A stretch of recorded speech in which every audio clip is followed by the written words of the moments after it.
There's a softness for me in the experience of willing that I would like everybody to have access to, because mostly we push ourselves and we make ourselves and we should ourselves. And energy, when you take two rocks, that individual, I mean, when you think of how fire started, it's one thing with no life and one thing with no life, but somehow in the together and the activation of being together comes light and fire. Yes.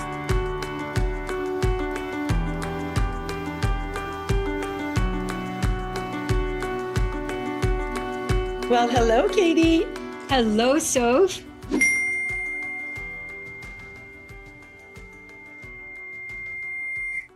How are you? Oh, I'm feeling light and a little bit dancey today, which is great. Well, it's funny because I was going to talk to you about something that happened last night that as it was happening, I was like, ooh, I really would love your opinion. So it's Sunday night last night, and it's 8 o'clock because you guys have changed time. It's late. But a client of mine really wants to do a session, and I say, all right, I'll do it. But I could tell it's like I'm a little tired. I could even hear just a little bit of in your voice. That. But I also, I love this person in particular. So it's like I'm inspired, so but here's what I want to share is I start tired, but minutes into the conversation, my energy is more than I had all day. Like I just got uplifted this fast. And I wanted to talk about energy and how in that particular, like my was before, but once, so the reason I was interested in hearing your take on it is because it could have looked like a non-full body yes, like the energy was a little bit draggy, but then 2 minutes, 3 minutes hearing what's going on with her, I was flying. So is it that fast? Like, can we shift energy just so? We can shift energy instantly. I mean, that's what people don't realize. I was just hearing a William Blake quote come into my mind. William Blake said, "Energy is eternal delight." Oh, energy is eternal delight. And I think that many of us don't experience energy as eternal delight because we're not actually engaged with energy. We're engaged with what Gay and I call mass world, the Newtonian, what goes up must come down. That's where the upper limit occurs too, which is you can't feel too good because then you're going to feel bad because you just can't sustain that. But energy doesn't have those limitations. So it can actually change instantly, particularly if you're engaged and which it sounds like you were, that you decided to engage, and then all of you got focused on that engagement, and then your energy rose because of your willingness to really play. Yes. And also her energy, we both started a little bit like, oh, okay, all right, it's a little late on a Sunday night. All right, let's try to, but the emulation, she said something, I bounced back. She said something, I bounced back. And all of a sudden we both were noticing how we created energy from, either we created energy from nothing, like there wasn't energy and we created, or being together and the joy of being together, we moved the tiredness. Yes, or both, that both could be going on, that you shifted your attention from, the heaviness or the tiredness, which in my experience doesn't have to do with your absolute yes or your absolute no. Okay. That's different sensing into that you're a yes, it could be on a continuum of yes, and I'm tired. Yes, and I've got a lot going on. Yes, and I'm not sure this is good timing. But the yes, that what I consider a kind of an opening and a flowing upward. That's how it is for me. It's an opening in the chest and that kind of where I've got my face in the sun, and and I can experience that right away. But what I hear you talking about is the energy of connection. Mm-hmm. And that you were both willing to jump in. Mm-hmm. So you were both in the game. And, I was also thinking about a game of toss. You might start it out and everything's a little awkward, or, you haven't done it in a long time. But when you start playing and you get the energy of the other person's intention, and they're connecting with you and you're connecting with them, it liberates that flow of energy that's always there. Mm. So I'm hearing something I've never heard you say, I think, this idea, because I have equated sometimes my tiredness to it must not be a yes. So it And sounds that could be very tempting. But for me, that's a way that I sabotage myself, because for me, when I get tired, it's sometimes because I'm actually scared, and I do a little faint. And like, oh, I'm going to wait until I feel, more qualified to do this, or I'm sure that they like me, or, so, oh, I'm just too tired. But where it really is, hey, girl, you're scared. And when I just recognize that, oh, this is new for me, or I'm not sure how it's going to go across, then I can begin to distinguish those sensations. I mean, you can see for someone who's not as, I mean, you created this whole concept even of, the full body and really listening. You can see for someone who's a little less versed in all this, where it's not that easy to distinguish, is this truly a yes, but I'm avoiding it because I'm scared? Is it truly a no, but I'm really tired and it's really, let's ask tomorrow? Is it like, there are lots of possibilities with this? There are lots of possibilities. And we also have, I think that many people won't give themselves a learning curve. Like, if I've learned this, I should be able to use it right away, completely, and it's never going to change. Whereas I find that I continue to learn more about my body wisdom, and I listen more carefully. And I begin to recognize signals that I maybe didn't recognize before, because I was more, for me, it's because I'm in fear. And that's the first thing that I suggest to people, that if you're feeling, you're not sure, you feel tired, or, you're wondering about whether there's opposition or whether it's a good idea. First of all, you're in your head. So you have fleed up.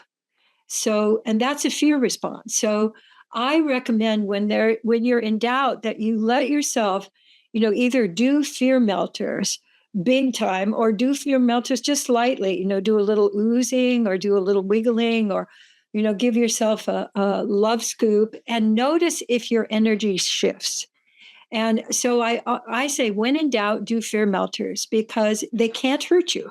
They're only going to open up more space for you to be able to discern.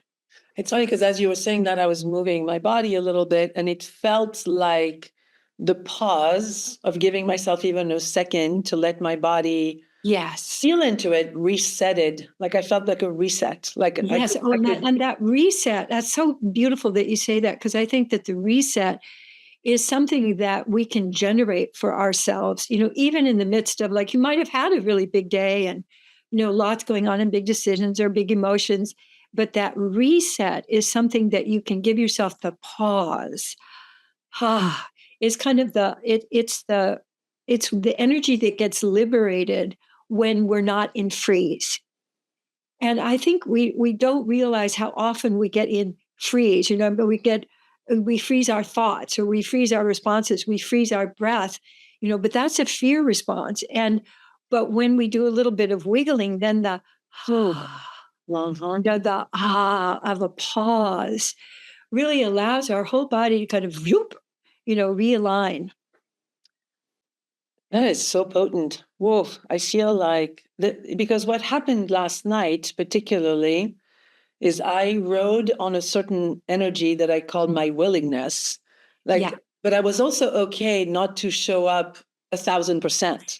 Like Right. I was, Dun, dun, dun, dun, dun, dun. I wasn't going to be, I wasn't going to do that. Yeah. So it's almost kind of, I was willing to be of service, which gives me energy. That alone, not from a hero place, but more, Yeah.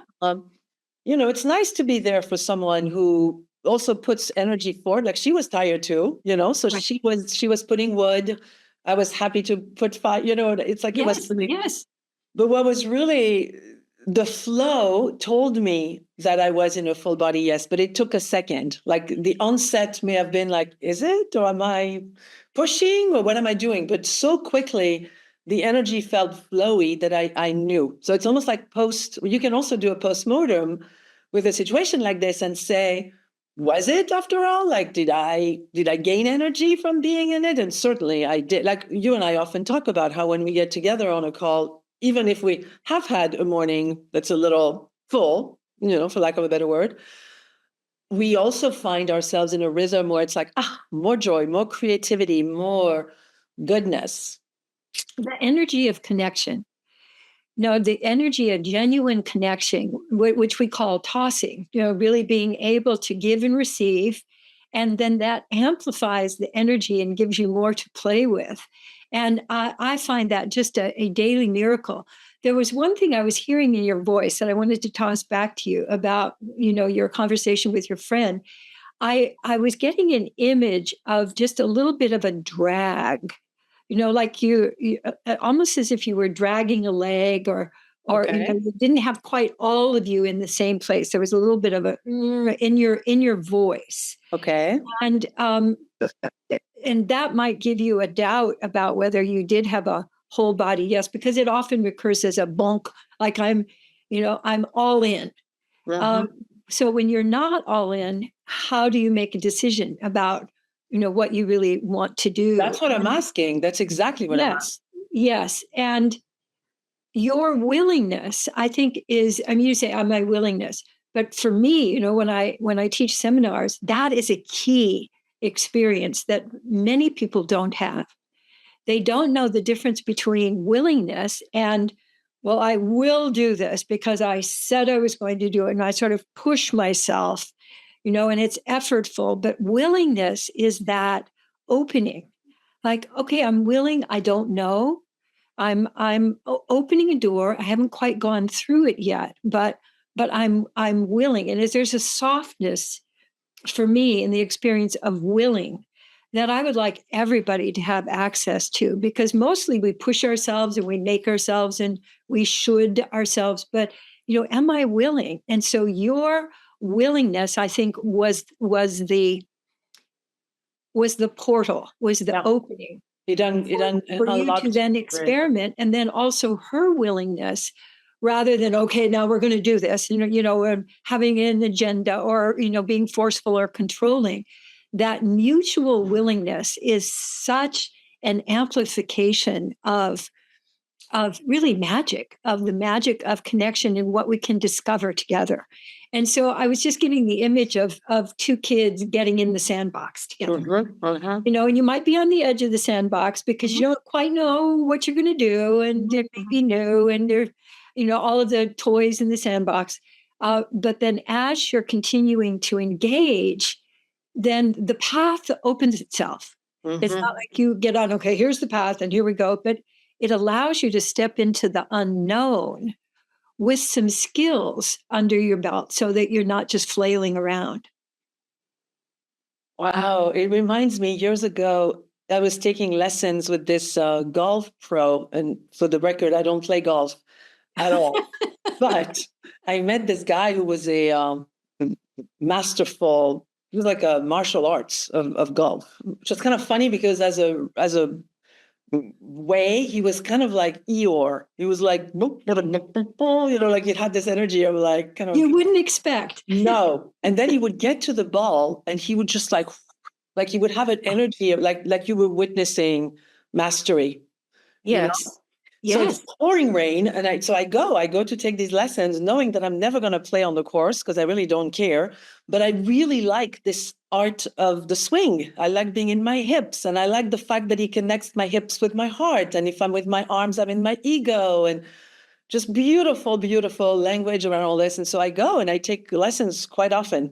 And one day it's pouring rain, like only it can rain in LA, really, that I know of. It's pouring buckets.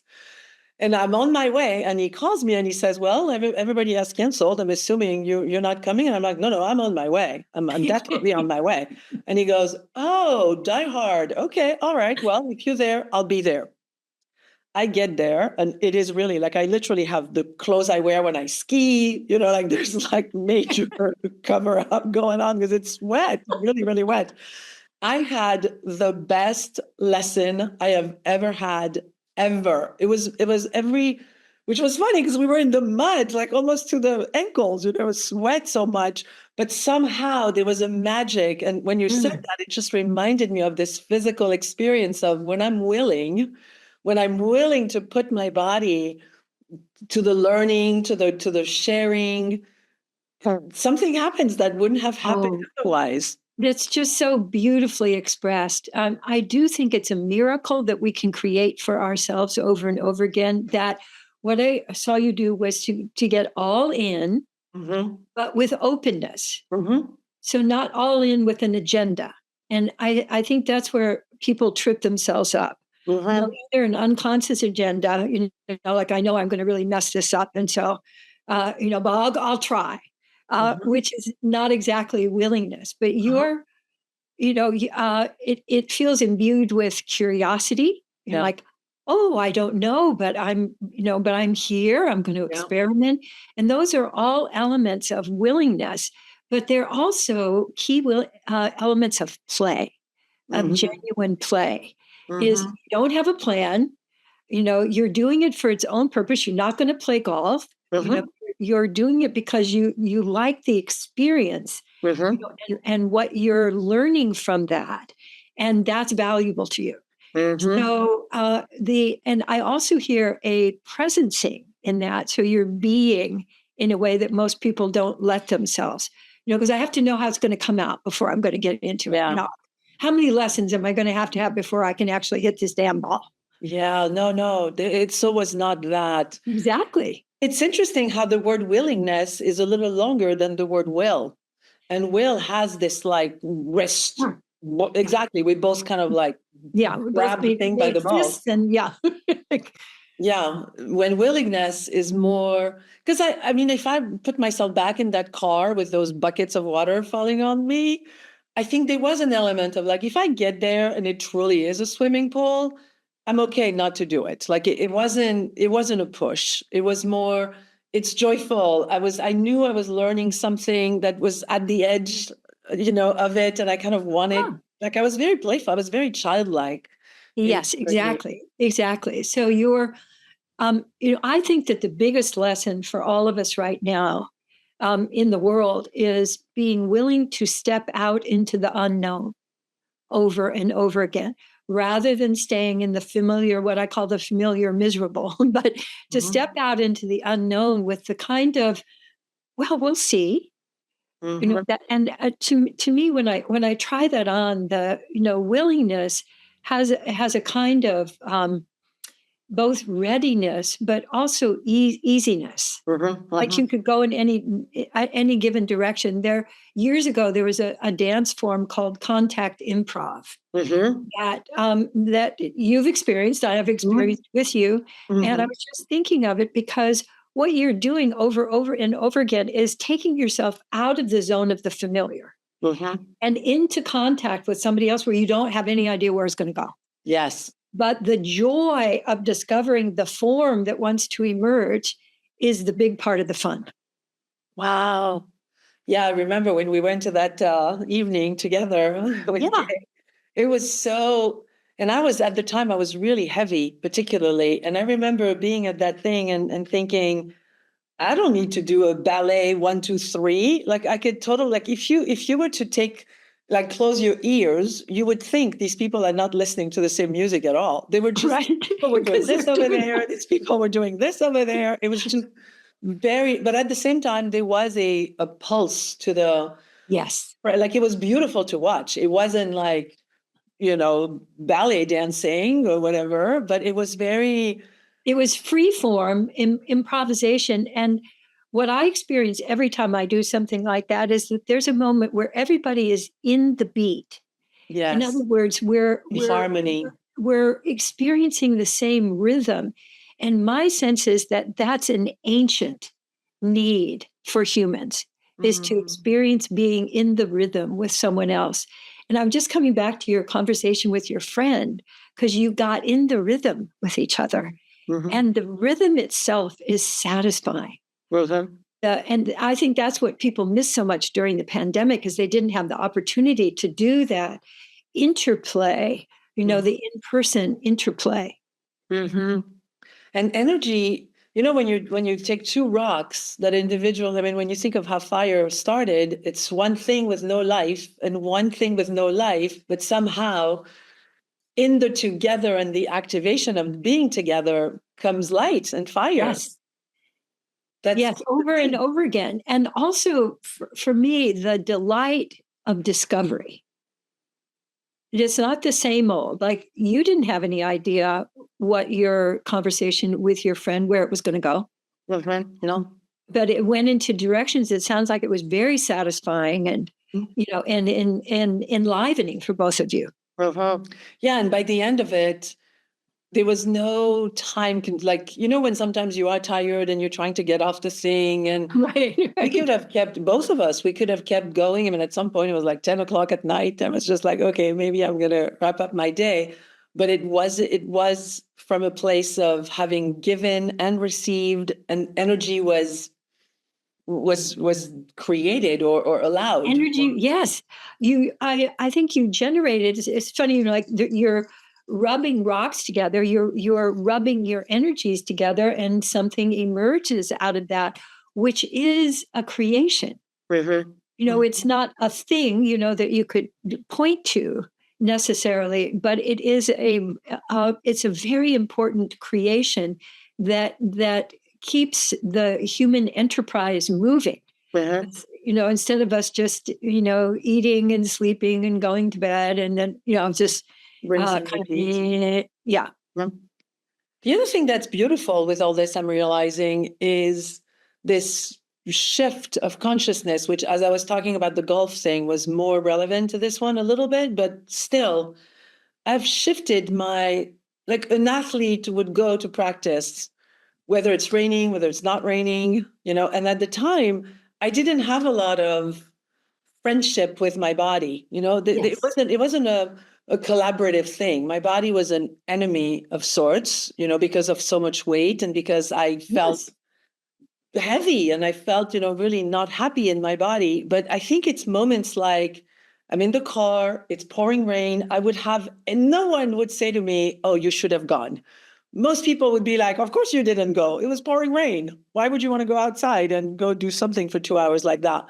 But an athlete would, and I think I started shifting this persona to, I'm someone who does that stuff. Like, I'm someone who braves the thing. Right. And I'm someone who shows up. And I'm also thinking of your commitment to your art form. Yeah. So the practice and the discipline to do that, and recommitting and recommitting is something we can definitely learn through sports, I think, better than anything else, because it's so easy to see whether you're there or not, whether you're participating. But I think it generalizes to the rest of our life that, am I in? I mean, even in a conversation, am I in, or am I thinking about other things? I'm going, yeah.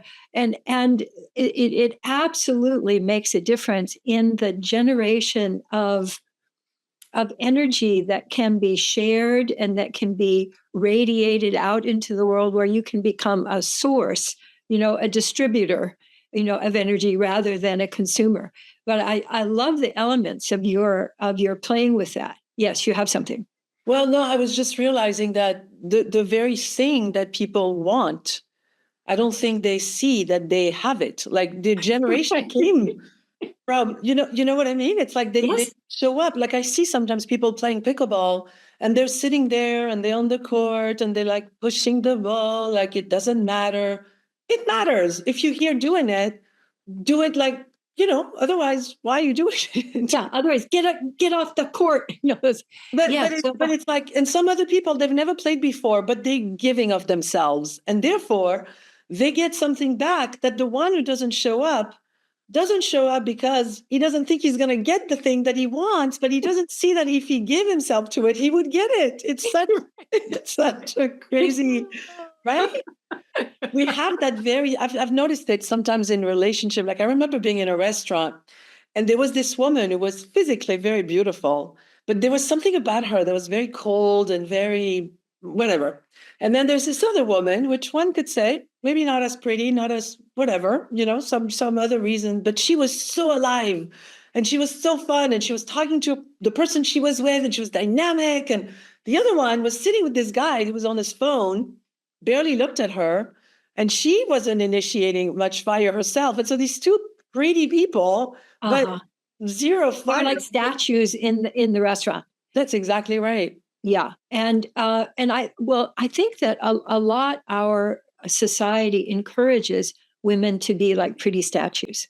Yeah. If you look good, it doesn't matter about your inner life or your energy, but the aliveness of engagement, makes people beautiful. That is what makes people beautiful. And it was interesting to watch how their dynamic was making that beautiful when the other dynamic was making it die. It Right. was dead over there. Well, they were, as I hear you describing it, I'm interpreting people who are disconnected. Yeah.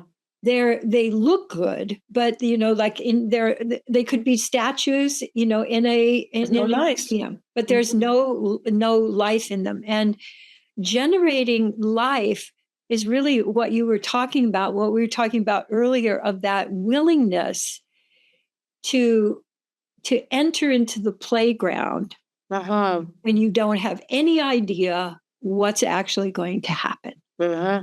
But I'm also hearing underneath that a willingness to connect. Uh-huh. And there's also kind of a level playing field. Mm-hmm. It's not like I'm going to conquer you or I'm going to control you. It's really, I'm here, you're here, and what is it that in our exchange is wanting to happen between us? And it is a genuine co-creation. Wow. It's so delicious. It feels for someone who, say, like there's someone else in my world right now that really, like I noticed that I'll text her and she doesn't respond till like noon and she doesn't have a job. It's not like and I'm like, He has wow. no excuse.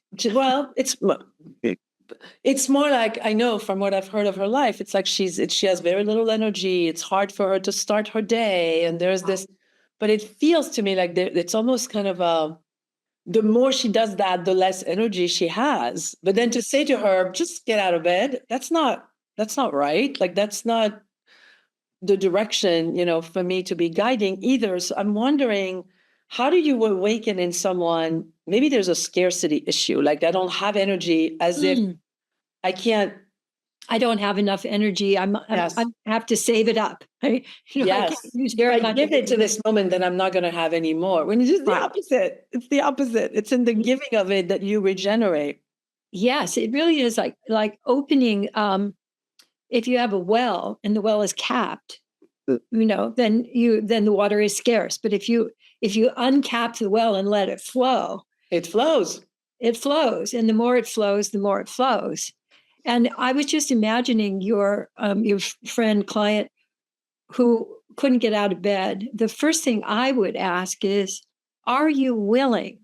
Yeah. To learn about getting willing. So just meeting, and I was imagining her rolling around in the bed, some new way, just one thing, rather than dragging herself out of bed, just rolling around and maybe hanging over the bed, or, and then maybe getting out of bed like she's a snake, and, playing. Yeah, to play. To play with just doing. And the root of play, you can get into play in two ways really easily. One is to exaggerate what you're already doing. So if she's in bed, she has covers, to really get under the covers and pull everything under the covers with her, and just to be there, and then something new will come out of that. And the other is to just make one new choice. Not to change the whole thing, but just one new choice. And then that opens the door to a whole new playground, which you might have the same issue over and over again. But the more that you just make one new choice, the more opportunities and the more choices appear for you. So as we're wrapping up, we often want to talk a little bit about how-tos, although I think today was very much about But I'm wondering if there's other so exaggerate what you're already doing or do something completely different. That's two really beautiful ways. I wonder if there's something like I remember going to the gym a few days ago and I didn't want to go. I was busy and my head was into something else. And I said to myself really sweetly, it was actually, I really kind of had a very affectionate moment with myself because I said, how about you just put your shoes on, the workout shoes? Exactly. So I did, which was a small little thing. And then I Yes, said, it was a well, choice. now that you have the shoes on, how about you get in the car? Right. Okay. Like I was kind of talking to a Okay. little Yeah, toddler like you got her by the hand and a okay, little bit. yeah. A little bit. Well, the next thing you know is, of course, I get to the gym. Now I'm parked. So, of course, I'm going to go. And now I'm in the thing. So, of course, I'm going to do one machine, whatever.